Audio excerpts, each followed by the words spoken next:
Joining us right now is A. Balakrishnan from Google Cloud. Hello, so welcome at ETCIO CDA Conclave. First thing first, your thoughts about the event.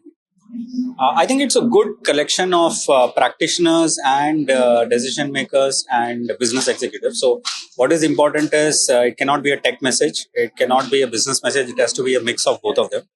And I think the more you have such gatherings, it becomes easier for people to demystify, what are the benefit they can get out of AI, and then go back and try and implement it in their organizations.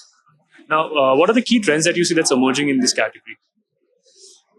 So I think we are going beyond what I call the PhD experiments. The hype, the many number of use cases which come in, and it could come in through a hackathon, it could come in through crowdsourcing.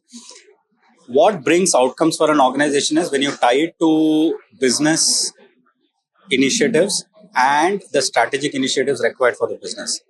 For example, if it is related to customer experience, now that could have far-reaching impact, positive impacts for the business.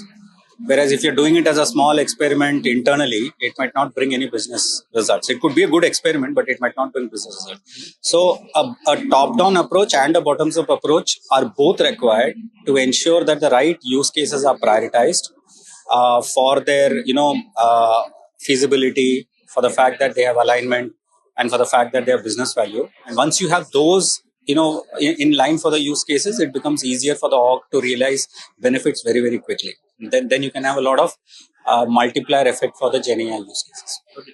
And lastly, now one of our common theme for this event is cultural transformation and business innovation. How do you see this is relevant for today's time?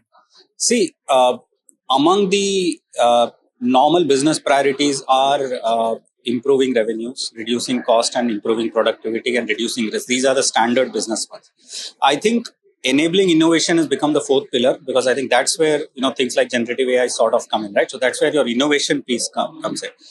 I think cultural change is primarily about, it's not about the haves and have-nots of generative AI. It's about who can use generative AI and enable themselves and their organizations.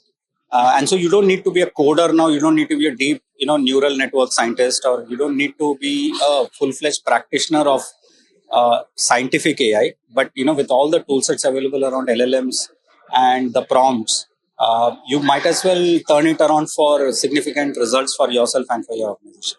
So I think that's the culture shift which people have to take, that they don't need to wait for somebody else to enable them. They can do it on their own. I think that's what is most important. Thank you so much for talking to us. I hope you enjoy the rest of the conference, sir. Thank you.